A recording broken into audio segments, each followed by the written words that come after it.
Hello friends, welcome back to my channel. ఈరోజు మనం chicken గిజర్స్ కర్రీని టేస్టీగా ఎలా చేసుకోవాలో చూసుకుందాం. ఈ కర్రీని చాలా సింపుల్గా చేసుకోవచ్చండి. చికెన్ కన్నా కూడా చాలా తక్కువ టైం పడుతుంది. ముందుగా దీనికి ఏమేమి కావాలో చూసుకుందాం. ఒక 3 బిగ్ ఆనియన్స్ని తీసుకుని చిన్న చిన్న పీసెస్ కట్ చేసుకోవాలి. అలాగే ఒక 2 చిల్లీస్ని కూడా కట్ చేసుకోవాలి. నేను ఇక్కడ హాఫ్ కేజీ గిజర్ట్స్ని తీసుకున్నాను. ముందుగా స్టవ్ పైన ఒక బాణలి పెట్టుకుని ఒక 4 టేబుల్ స్పూన్స్ ఆయిల్ తీసుకోండి. ఆయిల్ బాగా హీట్ అయిన తర్వాత ముందుగా మనం కట్ చేసి పెట్టుకున్న ఆనియన్స్ని, చిల్లీ పీసెస్ని యాడ్ చేసుకోవాలి.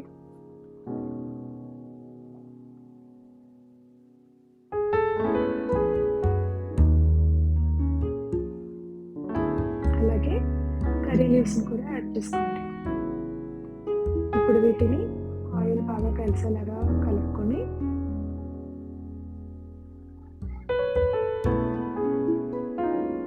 మూత పెట్టి ఒక 5 మినిట్స్ పాటు గోల్డెన్ బ్రౌన్ కలర్ వచ్చేదాకా ఉంచుకోవాలి.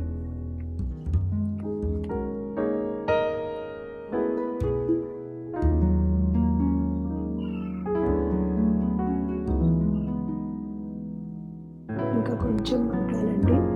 సో నేను మళ్ళీ కలుపుకొని ఇందులో ఇప్పుడు ఒక 2 టీ స్పూన్స్ టర్మరిక్ పౌడర్ని యాడ్ చేసుకోండి. ఒకసారి బాగా కలుపుకొని మళ్ళీ మూత పెట్టి మగ్గనివ్వాలి. మనం పసుపుని యాడ్ చేసాం కాబట్టి ఉల్లిపాయలు కొంచెం త్వరగా మగ్గుతాయి అన్నమాట.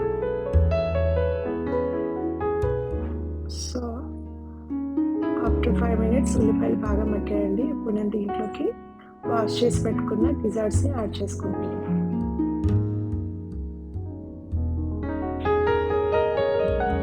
వీటన్నిటిని ఒకసారి కలిసేలా కలుపుకొని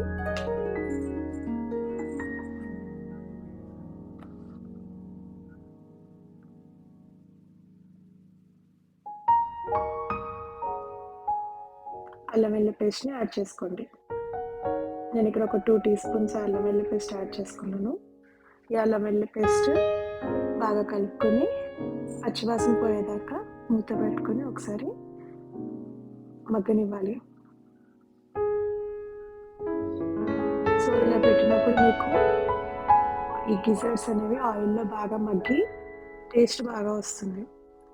సో 2 మినిట్స్ తర్వాత ఇలాగా దాంట్లోంచి వాటర్ వచ్చి బాగా ఉడుకుతున్నప్పుడు మనం ఒక 2 టేబుల్ స్పూన్స్ సాల్ట్ని యాడ్ చేసుకోవాలి. ఈ సాల్ట్ బాగా కలిసేలాగా ఒకసారి గరిటెతో బాగా కలుపుకొని మళ్ళీ ఒక 5 మినిట్స్ పాటు మూత పెట్టి మగ్గనివ్వాలి.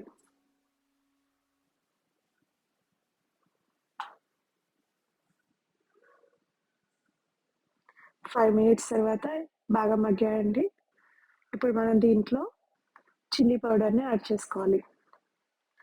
ఒక 2 టేబుల్ స్పూన్స్ చిల్లీ పౌడర్ని యాడ్ చేసుకోండి. కొంచెం కారం ఎక్కువ తినేవాళ్ళు కావాలంటే ఇంకో స్పూన్ యాడ్ చేసుకోవచ్చు. ఇప్పుడు ఇది బాగా కలుపుకొని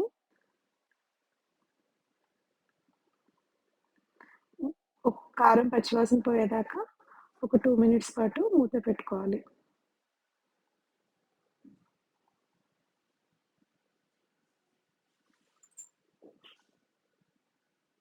కొంతమంది ఆనియన్స్ ఎక్కువ వేసుకుంటే తీయగా వస్తుంది అనుకుంటారు. బట్ ఆనియన్స్ ఎక్కువ వేస్తేనే కర్రీ టేస్ట్ ఉంటుందండి. మనకి గ్రేవీ ఎక్కువ వస్తుంది. 2 మినిట్స్ తర్వాత కారం పచ్చివాసన పోయి బాగా మగ్గింది. ఇప్పుడు మనం దీంట్లో వాటర్ని యాడ్ చేసుకోవాలి.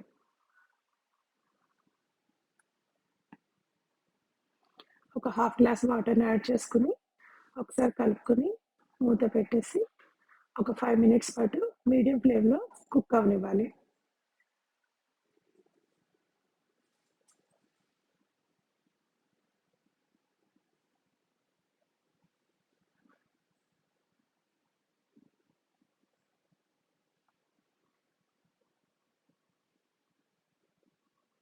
చూడండి 5 మినిట్స్ అయిపోయింది. చికెన్ బాగా దగ్గరకు అవుతూ ఉంది. ఇప్పుడు మనం దీంట్లో గరం మసాలాని యాడ్ చేసుకోవాలి. నేను ఇక్కడ ఒక 2 teaspoons garam masala add చేసుకుంటున్నాను. స్పైసీగా కావాలనుకున్న వాళ్ళు ఇంకొక హాఫ్ టీ స్పూన్ యాడ్ చేసుకోవచ్చు. ఇది బాగా కలుపుకొని ఒక 5 మినిట్స్ ఉంచుకోవాలి. చూడండి 5 మినిట్స్ తర్వాత కర్రీ దగ్గరికి ఎలా అయిపోయిందో. ఇంతేనండి. ఈజీగా టేస్టీ అండ్ అందరూ ఇష్టపడేలాగా మనం గిజార్డ్స్ కర్రీని చాలా సింపుల్‌గా చేసుకోవచ్చు. ఈ వీడియో మీకు నచ్చిందనుకుంటున్నాను. ఫస్ట్ టైమ్ గనుక చూస్తే ప్లీజ్ సబ్స్క్రైబ్ అండ్ షేర్ చేయండి.